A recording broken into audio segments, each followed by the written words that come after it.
Jadi begini, ini contoh cerita aja. Ada satu pendeta, hamba Tuhan. Dia baik sama semua orang, dan dia bukan punya keahlian, tapi kebisaan. Keahlian dengan kebisaan beda. Kalau keahlian itu ada background sekolah barangkali, atau ada pengalaman tertentu. Tapi kebisaan, jadi natural dia dapat. Dia tuh suka mijit orang.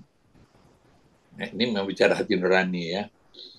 Dia suka mijit. Nah, ini ketika ada satu acara kumpul-kumpul gitu di park, dapat kemudian ada satu ibu yang merasa pegel-pegel apa. Nah, dia memposisikan kebisaan dia mijit, dan ibu ini mau juga dia pijat, tapi orang lain pada lihat, ada yang lihat juga.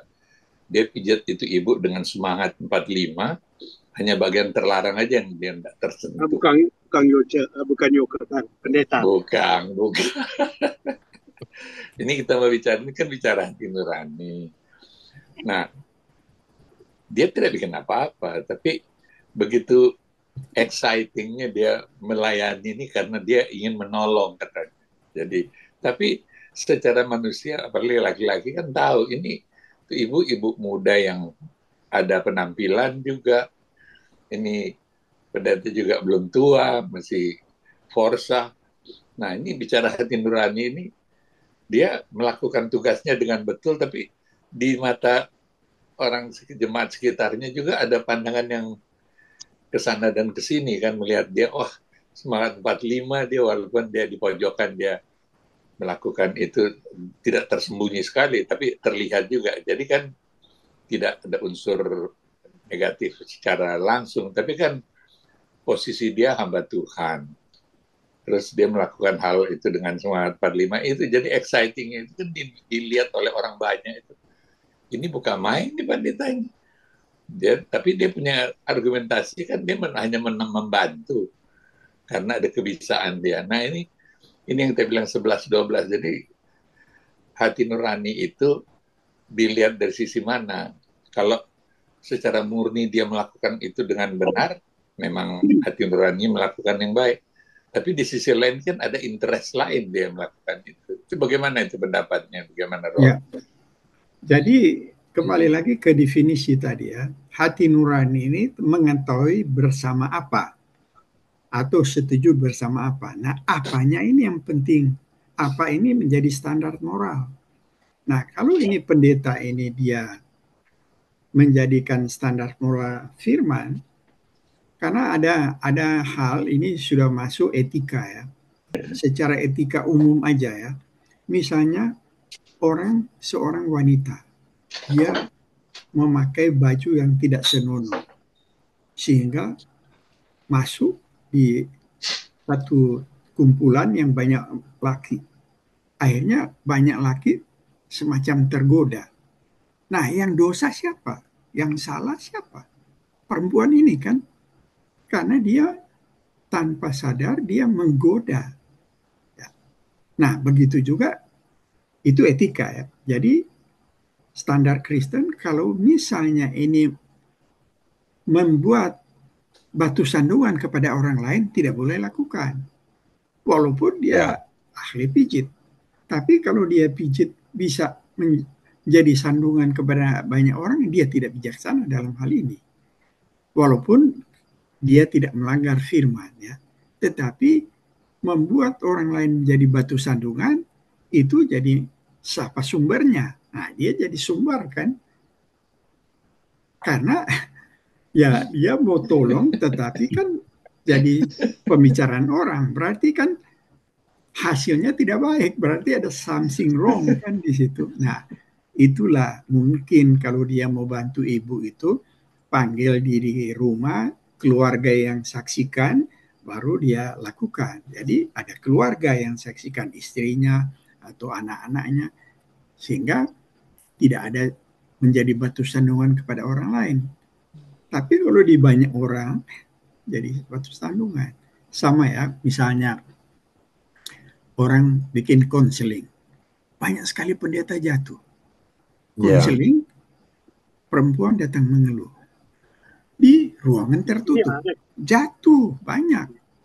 Di ya, Kelapa Gading ya. ada kita kan yoga yang nggak pijit lagi cerita. ada ini kan, ada dua, kita 5 tahun masuk di gereja Katolik karena istri kan kita antar.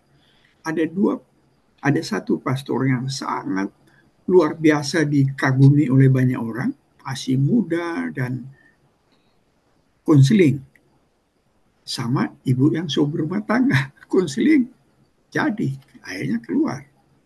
Konseling kan tidak melawan firman, yang melawan etika itu kalau dia tidak ditemani, sama kayak dokter lah. Dokter kalau melakukan susternya ada.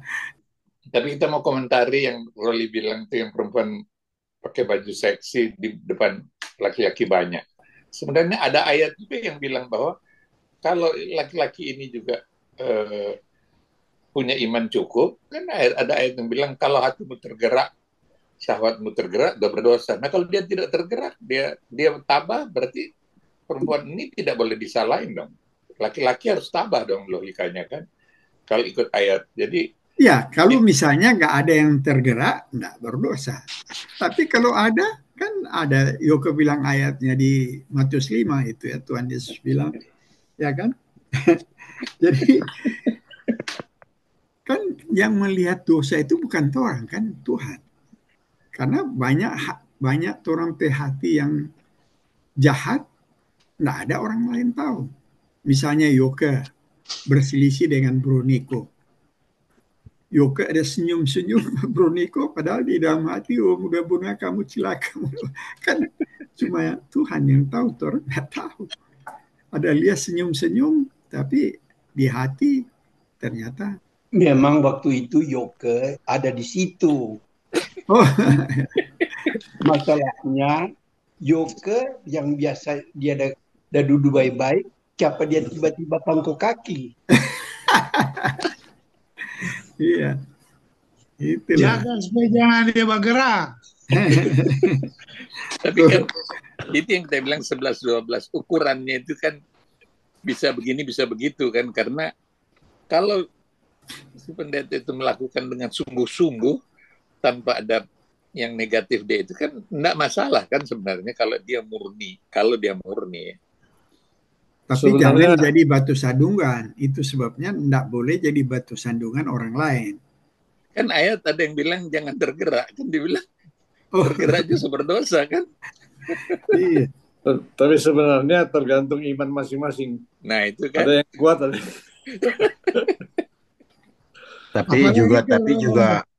Tapi juga suka ada masalah.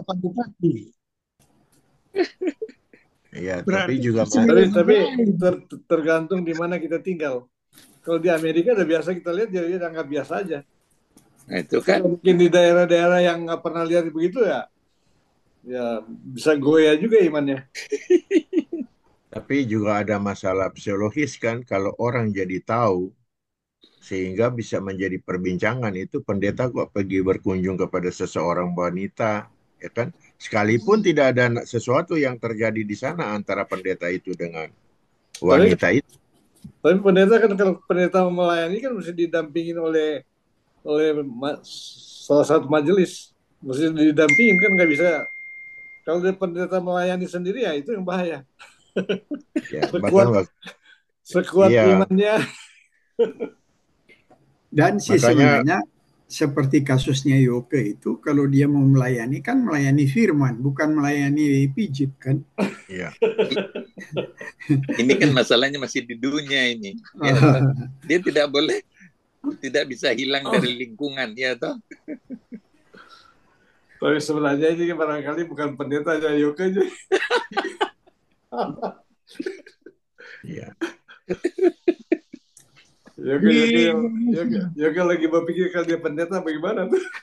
Ini kan kita bicara sesuai topik. Iya. Di Indonesia, Pak Presiden mau tutup itu hati nurani dengan 280%. Apa itu? Untuk gaji hakim. Karena banyak dari hakim-hakim Indonesia tergoda dengan uang. Jadi Presiden orang presiden sekarang ini kasih naik itu gaji 280 supaya jangan tergoda dengan hati nurani, jangan tergoda dengan Tapi Tapi itu tergantung juga itu Luki. ah, Ada satu imam disuruh ambil mau disogok 500 juta, enggak goyang dia. 1 triliun enggak goyang, 2 triliun goyang dia.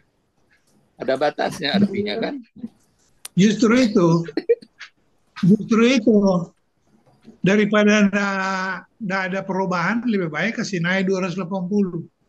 Mungkin ada perubahan. tapi Bung Hatta bilang kan udah membudaya di Indonesia tuh. Nah, Maaf, justru saya itu ada Zoom, Pak. Saya lagi ada Zoom. itulah yang sebenarnya jangan dinaikin gajinya, tapi didoktrin mengenai hati nurani, kira-kira begitu. Iya, biar kasih naik gaji berapa kali juga kalau mau Iya, biar berapa korupsi kali aja. Jadi kalau dia mudah. jadi masalahnya manusia berdosa itu bukan patokan itu naik gaji lu, karena masalahnya terjadi di Pertamina itu yang ditangkap itu direktur apa Pak, dia? maaf, saya lagi ada Zoom, Pak. Maaf ya. Direktur apa dia Saya itu lagi ada Zoom. gajinya hampir 500 juta sebulan. Ya. Tapi mereka bikin konspirasi yang mana bensin yang kadar rendah dijual tinggi. Nah, apa? Hampir 500 juta satu bulan dia punya gaji. Makanya bicara tadi hati nurani, tergantung hati nurani. Bahwa itu tergantung nurani seseorang. Ya toh? Ben biar ada 5 orang ikut kalau Ben tidak tergoda kan tidak masalah toh Ben. Kira-kira begitu kan bicara nurani, betul nggak? Kita boleh tanya Yoke,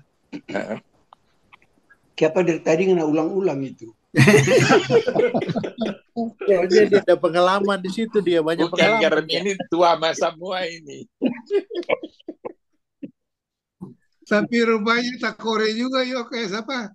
Niko dengan tuh pembicaraan dari Yoke ya. Manusia dalam perjalanan hidup pasti ada sisi-sisi gelap, pasti ada. Waktu Jamie panggil, kan sudah setahun dia bicara-bicara, oke, mari orang, tapi tahu-tahu dia panggil Ben dan kita ke mall untuk membicarakan bagaimana kalau orang mulai semacam PA atau Bible study. Kita bilang kalau serius boleh, tetapi tantangannya ada loh. Apa? Ini orang yang mau mendekatkan diri kepada Tuhan, iblis akan betul-betul akan mengganggu orang. Ya betul kan? Satu waktu Yoke bagus hidup Jamie bilang, oh kita mesti berhenti sekarang. Loh, setelah untung orang masih bisa yakin dia, akhirnya ya oh iya oke, enggak jadi. Kan kita bilang begini, Jim, engkau yang mau mulai, engkau yang akan mengakhiri. Dia jadi malu. Dia bilang, itu kita bilang itu Jim, itu kuasa kegelapan itu enggak main-main. Makin orang mendekatkan diri, kuasa kegelapan mau tapi rupanya Johnny ini bukan kita orang pertama yang ngajak, si Jimmy. Ya toh John, Jimmy yang ngajak Pangeran tuh. Kita juga ada kenal 2 pendeta, satu pendeta Amerika, satu pendeta Indonesia, Chinese. Pendeta Amerika ini dia sudah punya istri dan punya anak banyak, mungkin sekitar 8 ya. Tapi belakangan saya juga heran, dia ceraikan dia punya istri dan dia kawin dengan orang Vietnam. Saya pikir sudah, dan ini orang pendeta begitu terkenal waktu dia di Jakarta karena dia membangun pekabaran Injil melalui pemuda. Dia bentuk organisasi penginjilan pemuda yang begitu tersebar di Jakarta, begitu hebat pada waktu itu. Tapi akhirnya juga jatuh dan kemudian menikah dengan orang Vietnam. Nah, Yang orang Chinese ini orang dari Pekalongan, pendeta, terkenal sekali di kalangan GPDI, Gereja Pantekosta. Tapi kemudian jatuh dia selingkuh dengan dia punya ketua kaum ibu sendiri. Ya, begitu kita lihat bahwa betul kata Roli, semakin kita orang menyerahkan diri kepada Tuhan, itu tantangan begitu besar yang datang dari iblis. Nah, dulu kita waktu belajar mahasiswa diajar untuk counseling, kan orang ada pembinaan melalui bimbingan. Jadi kalau ada kampanye, campaign, atau orang anak-anak muda, mahasiswa diajar untuk membimbing petobat-petobat baru. Nah, orang tidak boleh melayani seorang diri, petobat perempuan misalnya. Tidak boleh. Harus ada teman yang menemani. Tidak boleh seorang diri. Nah, setelah pendeta pun begitu. Kalau ada perkunjungan saja itu tidak boleh seorang diri. Makanya selalu dianjurkan untuk istri ikut serta di dalam setiap kegiatan pendeta. Baik secara formal maupun informal. Terlebih di dalam misalnya perkunjungan, apakah itu untuk orang sakit, apakah itu untuk orang yang membutuhkan bimbingan, counseling, ya kan? Apalagi kalau kita seringkali banyak berkecimpung untuk counseling masalah rumah tangga. Nah, yang paling banyak datang mengeluh tuh ibu-ibu. Ini kita kasih contoh yang lain lagi.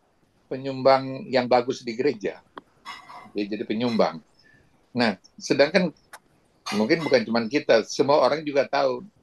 Nggak mungkin ini Pak Tua ini punya penghasilan yang sangat besar dengan jabatan dia di pemerintahan. Sampai orang bilang, ini pasti tanpa bahasa dia. Kalau lihat dari jabatannya tanpa bahasa. Penyumbang yang baik di gereja. Tapi sekarang kita melihat bicara nurani. Kalau dia jujur saja tidak mengambil uang yang bukan haknya, tidak akan sekaya itu. Tapi dia melakukan kepemilikan yang sebegitu banyak, tapi dia juga memberikan sumbangan ke gereja.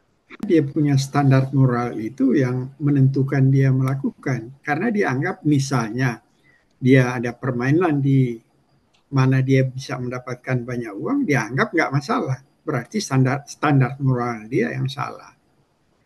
Soal dia menyumbang itu nggak akan menutupi, karena di dalam Alkitab tidak ada yang bisa menutupi dosa dengan perbuatan. Nah, walaupun dia sumbang berapa saja, itu cacat di hadapan Tuhan. Di dalam pengadilan kekristenan dan dipakai seluruh hukum di dunia, harus minimum 2 saksi. Ya. Itu pengadilan seluruh dunia, karena dari Alkitab itu. Kita coba baca ya, supaya jadi, nah kenapa hati nurani ini Tuhan tanamkan kepada setiap orang ciptaan? Pada waktu pengadilan nanti, Tuhan begitu adil, ada saksi. Apa yang kita lakukan, hati nurani jadi saksi bersama Tuhan. Jadi 2 saksi. Pada waktu Tuhan Yesus bangkit dari orang mati, berapa saksi? Banyak, 500 lebih. Ke-12 rasul, termasuk Paulus dan Yakobus, adik tirinya Tuhan Yesus yang tadinya nggak percaya. Kalau baca di 1 Korintus 15 itu saksi. Tetapi pada waktu penguburan berapa saksi? Bisa aja kan orang bilang curi mayat atau waktu penguburan ada 2 saksi. Ulangan 19:15. Siapa bisa baca? Satu orang saksi saja tidak dapat menggugat seseorang mengenai perkara kesalahan apapun atas dosa apapun yang mungkin dilakukannya. Baru atas keterangan 2 orang. 2 atau 3 orang saksi perkara itu tidak disangsikan. Nah, perkara itu tidak disangsikan kalau ada saksi 2 atau lebih. Nah, itu menjadi standar di dunia hukum seluruh dunia. Ulangan 19 ayat 15. Itu yang terkenal dengan unus testis, nullus testis. Artinya one witness, no witness. Jadi kalau hanya satu witness, tidak ada kesaksian. Kan ada juga yang cerita yang paling top di California ya. Kan California sama Las Vegas, Nevada kan itu cuma ditempuh kurang lebih 2,5-3 jam. Ya kan, 3 jam. Kebanyakan ya orang-orang tuh, udahlah kita nggak ke gereja, kita ke Vegas. Tujuannya itu main. Apa bahasanya? Siapa tahu Tuhan kasih berkat, kita menang, kita sumbang itu gereja. Wah, cerita mati itu. Ya kan? Bahasanya begitu. Itu maksudnya. Nggak sama si gereja, pergi main. Ya. Ya kembalinya itu ke standar moral. Ya, karena dasar standar moral mereka apa? Kalau nggak ada standar moral, ya hati nurani bekerja kepada standar moral. Itu yang mengetahui dan setuju bersama. Kalau kita nggak ada standar moral berdasar Alkitab, ya pasti berdasar apa yang kita pikirkan. Berarti yang penentu adalah saya sendiri. Padahal tadi kan hati nurani bersama siapa? Mengetahui dan setuju bersama Tuhan. Tapi apanya yang harus dilakukan supaya sama-sama hati nurani ada sinkron? Firman Tuhan. Nah, kalau kita berpegang kepada firman Tuhan, seperti banyak ya, kalau hal-hal yang kita pegang, misalnya bohong tadi ya. Kalau kita tahu yang mana bohong itu bapaknya lah iblis, berarti kan kita takut berbohong karena kita seolah-olah bapak kita iblis kalau berbohong. Nah, kalau kita ini diinternalisasi dalam diri kita, hati nurani akan menjadikan patokan bersama, mengetahui bersama. Begitu kita bohong, dia akan judge kita. Malam-malam nggak bisa tidur. Aduh, kamu sudah berbohong. Apalagi sudah ditahanan ya. Sudah tersangka. Hati nurani bicara. Iya. Ditahanan. Coba kita nggak bikin. Iya. Ya, kan? Dan sekarang kan mantan gubernur dia bilang dia cuci tangan. Saya cuma menghibahkan. Tapi kalau yang mengelola tidak menjalani dengan benar, bukan urusan saya. Wah, lebih seru lagi itu. Nurani itu. Oh iya, rame itu. Jadi ya kayak Roli bilang tadi kan, hati nurani, standar moral. Ya. Kalau Yoke bilang lolos, orang nggak tahu. Tapi belum di pengadilan, masih dalam penjara selama 2 bulan, hati nurani yang bekerja. Ya. Cuma Roli kan dia nak mau langsung to the point, cuma orang semua ngerti Pak. Nah, bayangkan ya, yang orang bicarakan ini masih dasar. Perlu ada tingkatannya ke depan. Itu karena ada 4 pertanyaan ya, misalnya. Apa yang Anda harus lakukan ketika hati nurani Anda mengutuk Anda? Apa? Nah, itu perlu ada dipelajari lagi. Bagaimana Anda harus mengkalibrasi hati Anda, hati nurani Anda agar sesuai dengan kehendak Tuhan.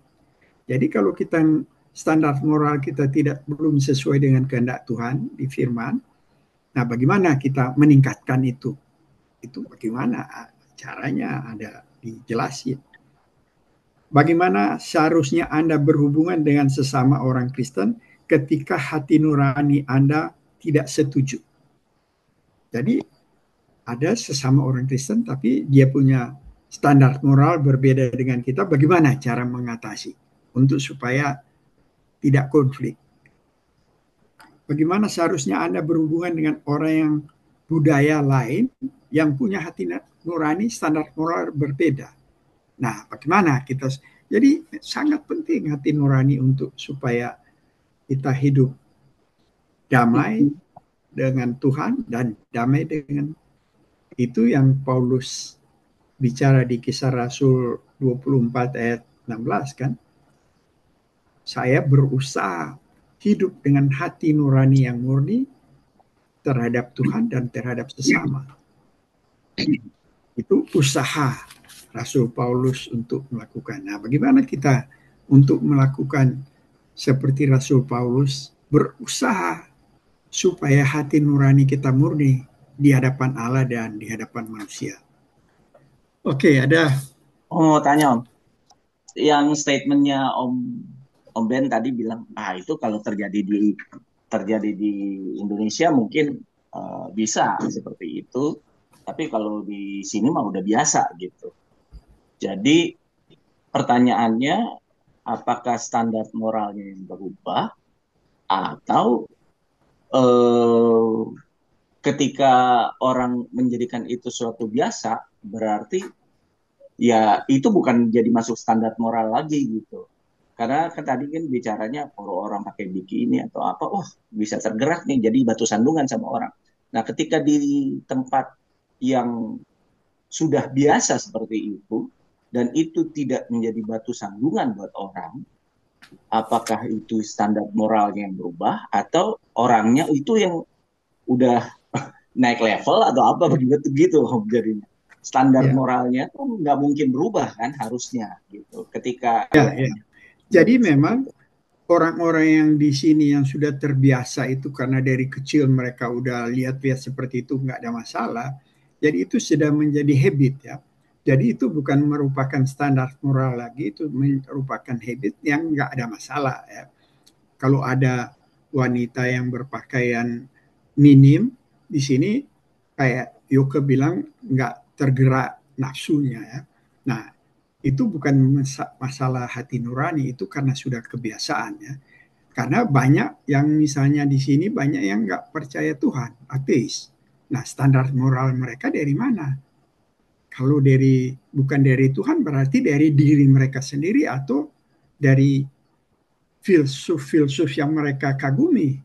Nah, itu yang menjadi standar moral. Tapi menyangkut apa yang Ben bilang di sini nggak biasa, nggak tergerak melihat itu, tetapi itu pun nggak semua orang kan, karena ada saja yang bisa. Cuma kan kita tidak bisa lihat dengan kasat mata, itu hanya Tuhan yang tahu.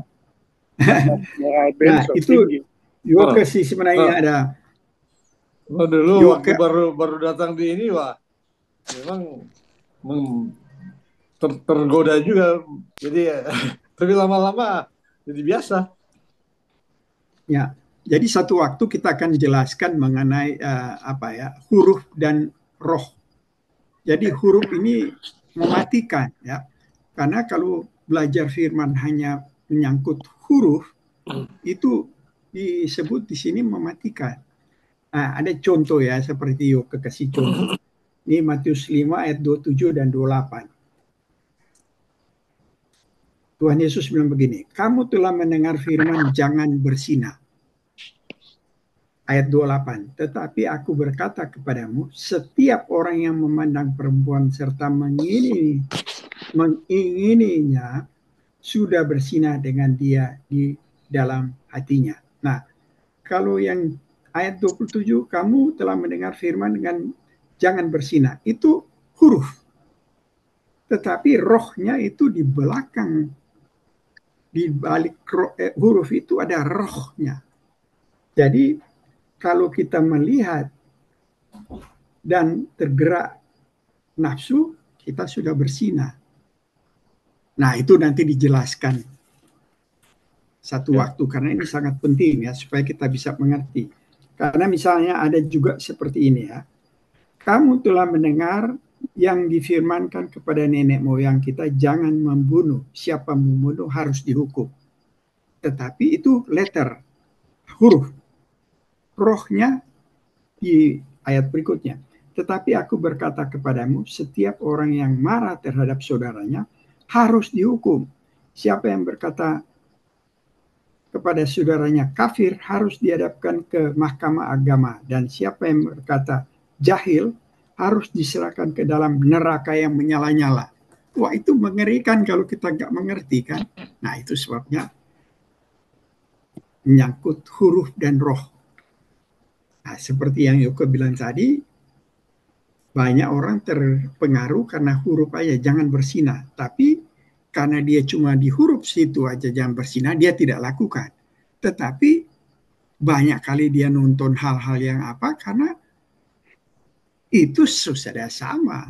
Kalau misalnya dia sudah terbiasa dan dia anggap itu apa normal dan nggak menggerakkan sesuatu, ya enggak masalah. Tetapi itu bukan menyangkut hati nurani, karena bisa aja dia orang ateis dan dia anggap itu normal, nggak menyangkut hati nurani. Karena kalau bicara hati nurani, standar moral yang dia dasarkan kepada apa? Kalau orang ateis kan dasarkan kepada diri dia sendiri. Padahal kalau orang Kristen harus dasarkan kepada Tuhan dan apa yang Tuhan perintahkan. Nah, itu yang kita harus Iya, pegang.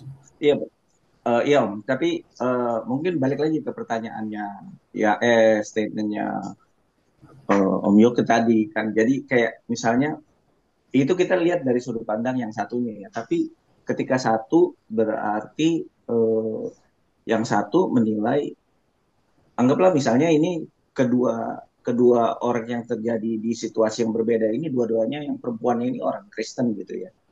Yang satu di dalam kondisi seperti di Indonesia dan satu dalam kondisi di Amerika seperti itu yang tadi Anda bilang ya.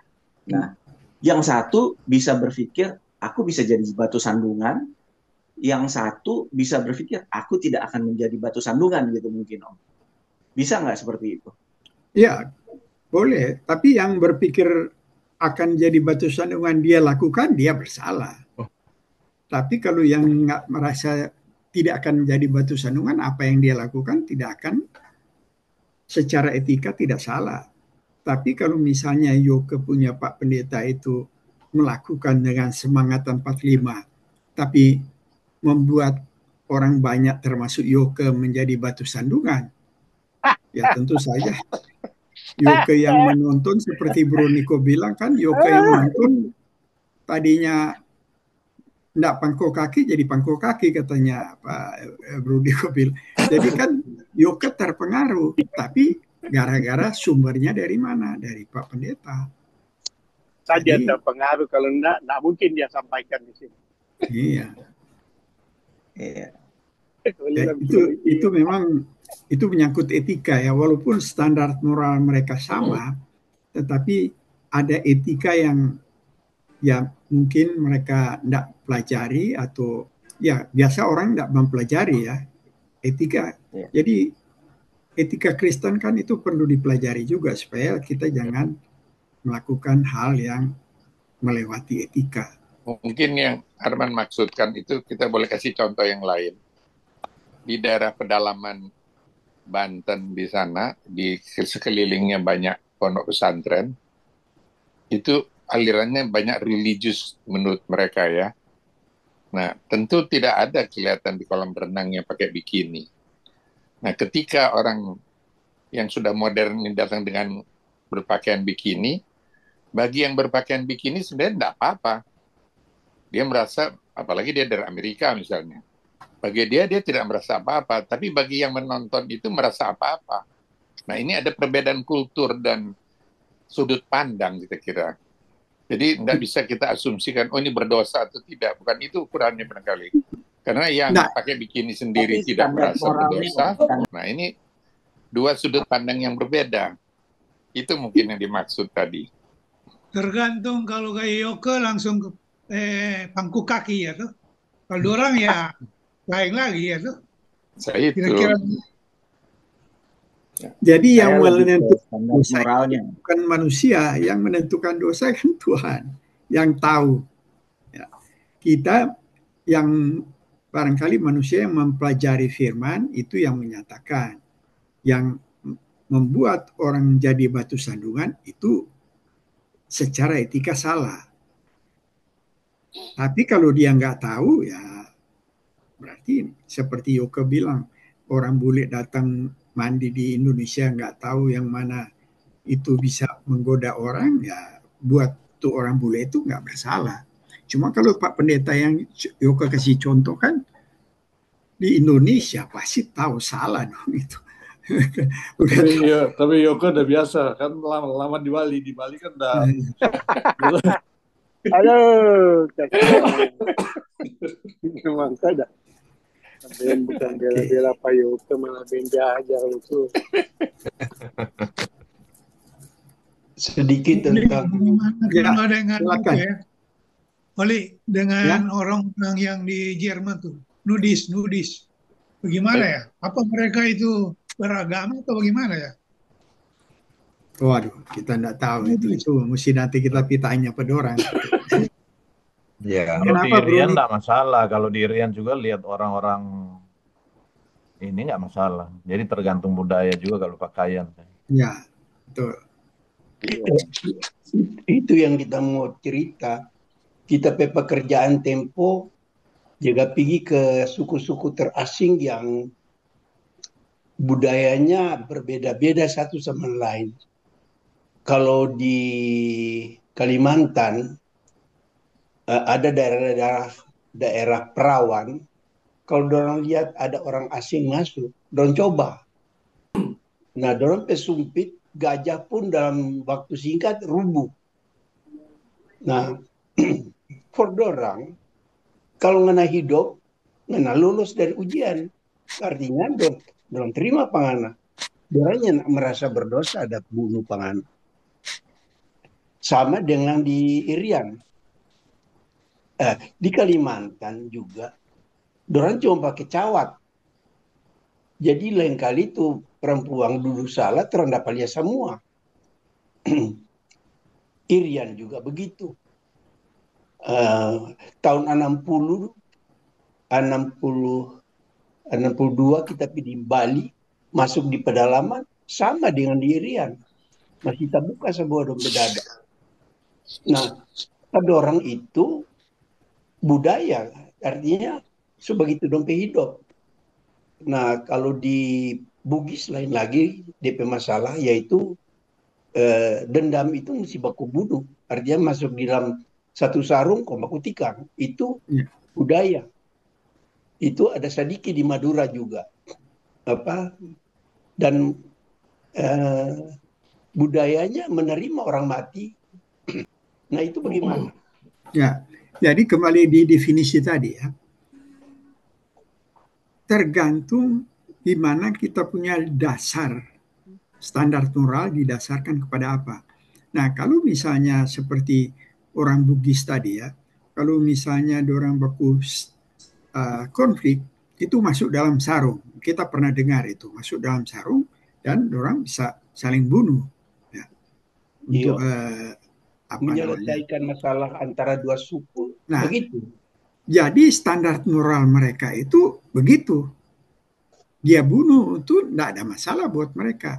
Tapi kan yang akan menilai nanti kan Tuhan yang akan menghukum pada waktu hari penghakiman.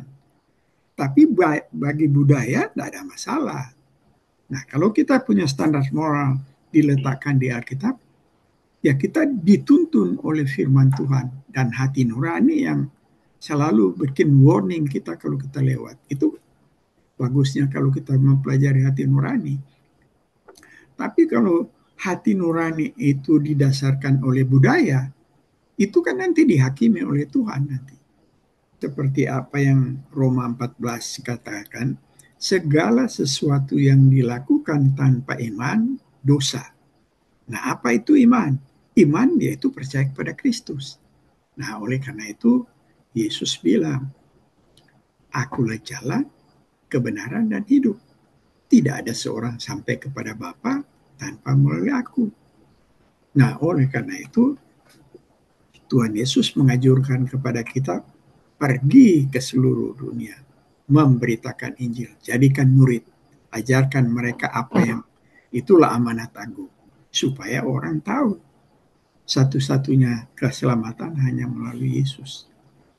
Roma 9 ya, kita ulangi lagi Roma 9 itu paling penting sekali. Roma 9, Tuhan bilang begini, ayat 15. Jadi Paulus mengingatkan pada waktu Tuhan bicara kepada Musa, aku akan menaruh belas kasihan kepada siapa aku mau menaruh belas kasihan, dan aku akan bermurah hati kepada siapa aku mau bermurah hati. Jadi hal itu tidak bergantung pada kehendak orang atau usaha orang, tetapi kepada kemurahan Allah. Nah, kemudian ayat 20, siapakah kamu, hai manusia, maka kamu membantah Allah?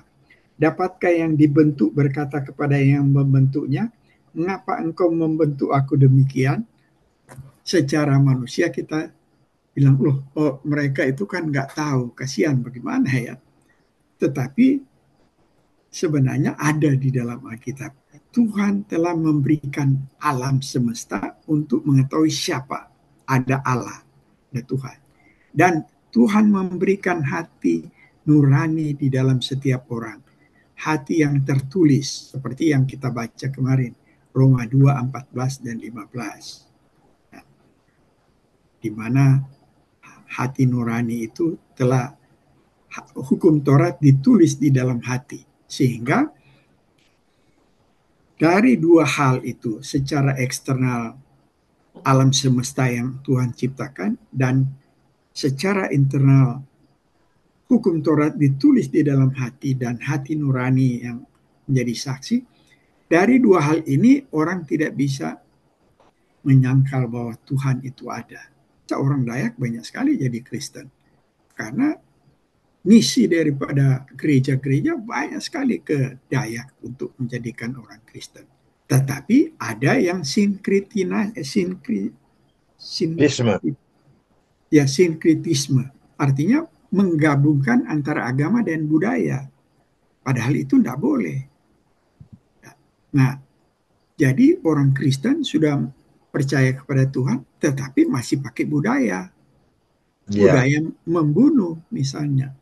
Karena di sini juga ada George Mason University, banyak sekali orang Irian yang dikirim oleh pemerintah. Mereka belajar di sini yang luar biasa majunya mereka di sini. Mahasiswa-mahasiswa. Jadi banyak pemerintah membantu untuk mereka lebih terbuka ya. Tapi memang pasti masih ada yang belum disentuh ya. Karena kan banyak sekali misionaris yang pergi melayani ke daerah-daerah. Di dalam Alkitab ada dua mandat. Mandat Injil dan mandat budaya. Mandat budaya artinya bagaimana Kristus itu masuk ke setiap budaya, setiap bidang yang di luar agama. Itu maksudnya mandat budaya. Ya. Karena perintah Tuhan kan multiplikasi. Jadi berkembang biaklah. Kuasai. Nah, itu kuasai dunia itu bukan hanya mempelajarkan apa yang di firman Alkitab, tapi bagaimana budaya itu ditaklukkan di hadapan Yesus. Itu mandat budaya. Jadi budaya perlu dihormati, tetapi harus ditaklukkan di hadapan Kristus. Kan berarti budaya punya sistem digabungkan dengan sistem kekristenan. Nah, itu sinkritisme namanya. Warna atas itu Tuhan. Itu kan bahasa. Bahasa Ibrani bukan Tuhan, tapi Adonai atau Yahweh. Tapi setelah terjemahkan ke Indonesia Tuhan misalnya, kan gak salah. Begitu juga Tuhan ini diterjemahkan di Minahasa Opo. Kalau di Jawa apa? Gusti. Iya, jadi no problem. Kalau soal bahasa kan harus menyesuaikan bahasa setempat, nggak ada masalah. Oke, kalau begitu terus boleh akhiri dan terang tutup dalam doa ya. Mari kita berdoa. Bapa di dalam Yesus Kristus, Tuhan dan Juru Selamat kami, kembali kami datang menghampiri Tuhan, seraya menaikkan puji syukur, limpah terima kasih kepadamu, karena oleh Tuhan jugalah kami dapat mengakhiri perbincangan kami melalui diskusi Zoom ini. Kembali kami boleh dapatkan hal-hal yang baru ya Tuhan, tentang hati nurani, dan kami boleh senantiasa bersyukur bahwa hati nurani kami sudah kami serahkan dalam kuasa tangan-Mu, dan Roh Kudus boleh berkuasa atasnya, sehingga hati nurani kami senantiasa terarah untuk dapat senantiasa menjadi pertimbangan kami bahwa hidup kami harus berserah dan seturut dengan kehendak Tuhan berdasarkan firman Tuhan. Terima kasih banyak Tuhan untuk hikmat yang kami dapatkan, dan biarlah itu boleh bertumbuh menjadi satu kekayaan rohani di dalam perjalanan hidup kami, sehingga dari sana ia boleh bersinar dan menjadi garam dan terang bagi setiap orang yang ada di sekitar kehidupan kami. Terima kasih banyak ya Tuhan. Biarlah kiranya Tuhan memberkati kami masing-masing dengan tugas dan pelayanan dan pekerjaan kami, dalam pelayanan kami di tengah jemaat dan di dalam tugas rumah tangga dan keluarga. Dan Tuhan juga memberkati di dalam setiap kehadiran kami di tengah pergaulan kehidupan kami, agar kami tidak mudah tergoyah dan terlebih tergoda Tuhan, tapi boleh menjadi kesaksian sebagaimana anak-anak Tuhan di tengah-tengah dunia ini. Terima kasih banyak ya Tuhan. Berkati juga anak cucu kami, kaum keluarga kami ya Tuhan, agar kami boleh menjadi suri tauladan di dalam kehidupan rohani, sehingga mereka boleh turut memuliakan akan Tuhan. Terima kasih banyak Tuhan.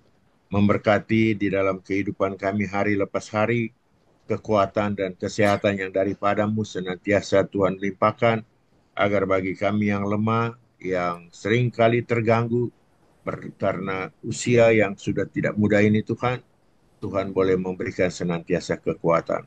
Sehingga pada kesempatan yang akan datang lagi ya Bapak, kami kembali bergairah untuk bersekutu melalui diskusi Zoom ini. Terima kasih banyak ya Tuhan. Dan bila mana kami akan mengakhiri diskusi Zoom kami ini ya Bapak, biar kiranya damai sejahtera Allah yang melampaui akal dan pikiran kami itu akan senantiasa menaungi dan memenuhi kehidupan kami hari lepas hari.